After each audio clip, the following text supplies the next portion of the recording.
What we are doing here today should be the order of doing business, especially when it comes to policy and implementation of it. We in the ICT sector are going to do several things which require that we consult widely. We have our own ideas, but we will not want to ram those ideas down your throats. We want to discuss and negotiate. Because when we work together, we are likely to achieve more than when we engage in some sort of a diversity where we in government develop policy and then come and put it before you. So I hope that both during this session and going forward, we will have opportunities where we have regular consultations and discussions. And talking about consultations and discussions, I want to say that I have received so many emails, including from some of you, that give me a to-do list that, Cabinet Secretary, when you settle down, these are the 3 things you must think about. So I have a folder with a to-do list, and I take it very seriously. And as we go forward, we will find opportunities to keep discussing to ensure that we get everyone's thoughts on board. I want to start by saying this, that when you look at the ICT sector broadly, and what is going to drive us going forward is the ICT, the National Master Plan, which has been developed. It's in draft form, and we are looking forward to an opportunity to sit down with you and others to discuss this and get your contributions as we go forward. As the President has remarked before, ICT is going to be the key aspect or focal point for this administration. And looking both at the Jubilee Manifesto and as been articulated by the President, we are focused as the Jubilee government on transparency. 2 days from tonight, we are going to start having a conference here in Mombasa on open government.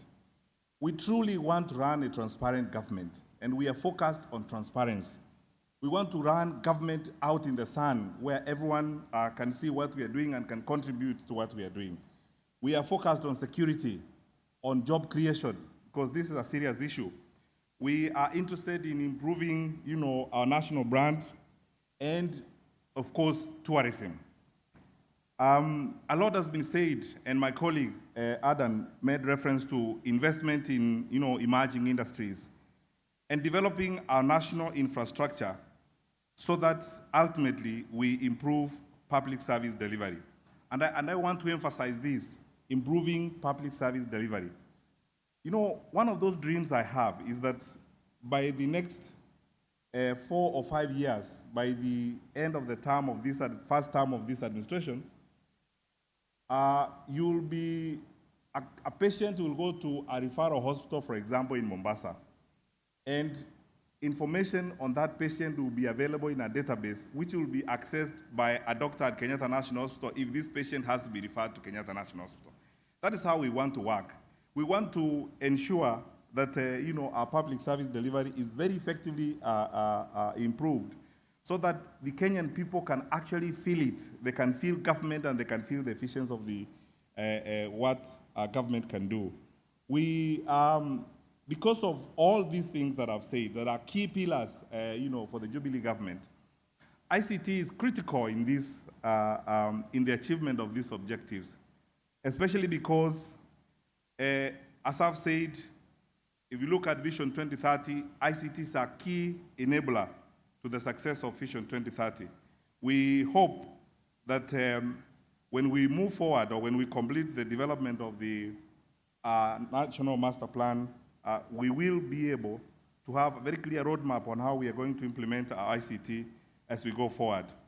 And then, especially for the county leadership that is here, the governors that are here, I can't emphasize the need to coordinate with national government to ensure that the citizens at the county level are effectively served, to ensure that the citizens at the county level are able to receive national government services and information.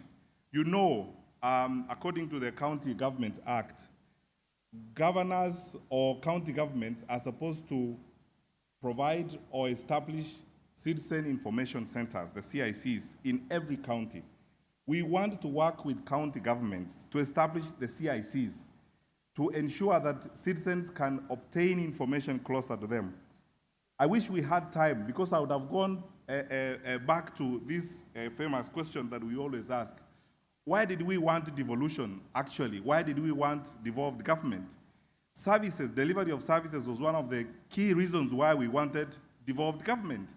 And we have to realize this: devolved government cannot be about politics. It should be about service delivery to the people. And we hope, as we go forward, that governors and county governments will work with us to ensure that we are able to provide services to our people.